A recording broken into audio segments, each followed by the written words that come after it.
Hi guys, so I'm solo traveling Cambodia right now. I go to Siem Reap International Airport and I just quickly got a taxi to my hotel room.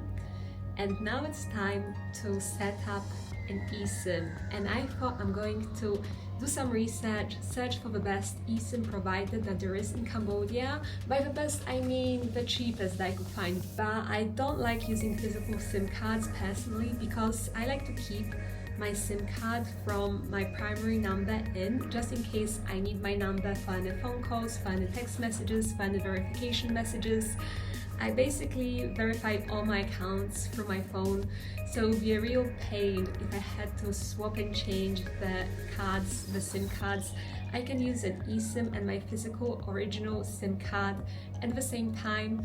It's very easy to top up your SIM card and to follow how much data you are using, how much you have left.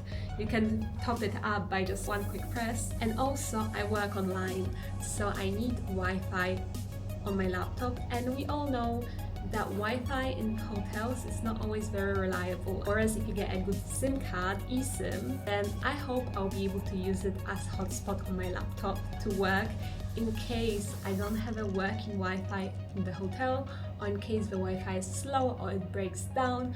It's very important to have an alternative if you're an online worker. And I think this company, because I have heard of them before, I think they should be quite good, but this video is not sponsored and the company does not know that I'm making this video.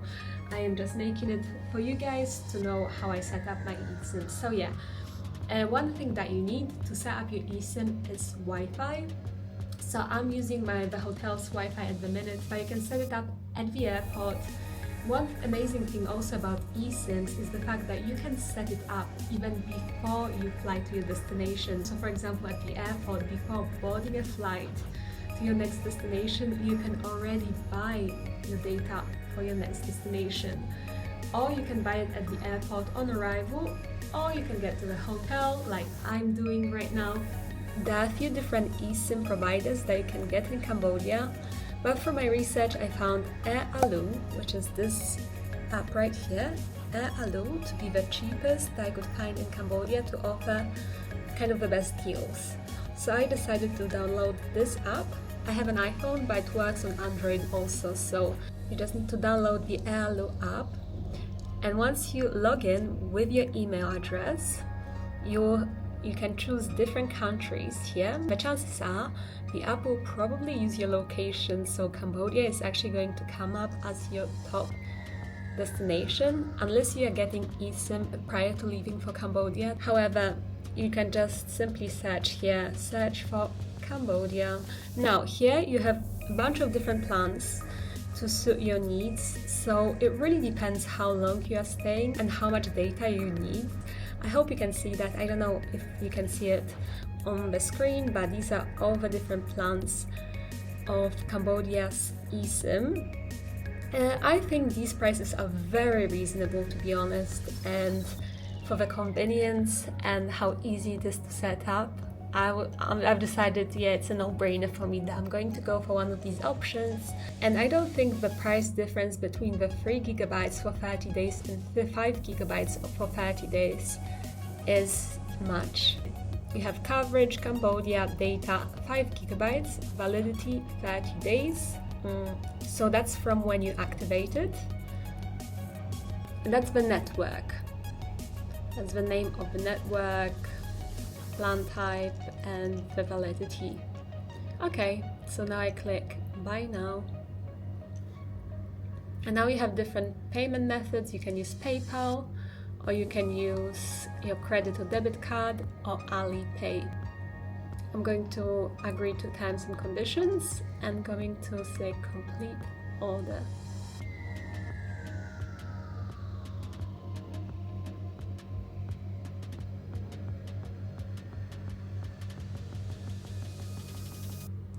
Thank you, your order is complete. And now click on My eSIMs.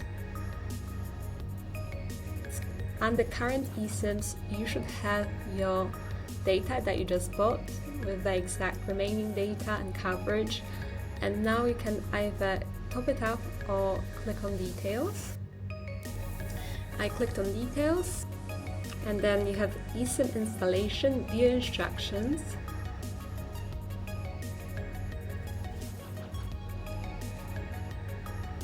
And now press at the bottom install eSIM. Activate eSIM, next, next, install, continue, activating.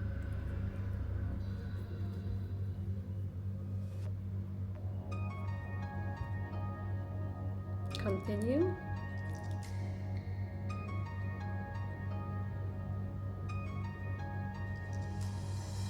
It's connecting.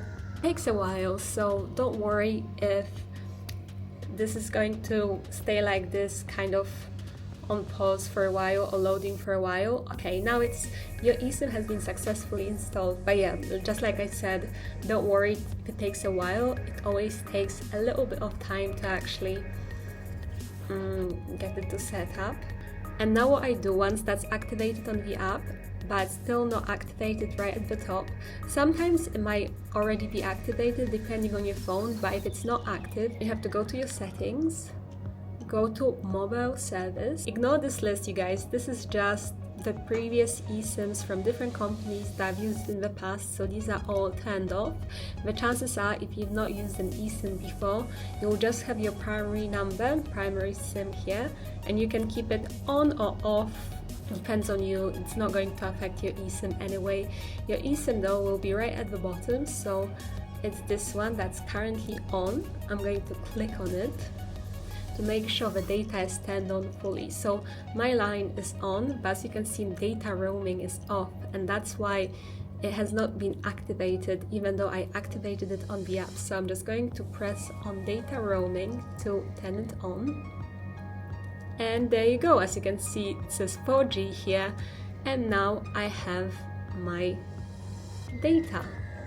So for example, I'm going to try to search for something, Night Market Street in Cambodia. Gonna get my directions, and there you have it. Internet's working perfectly fine.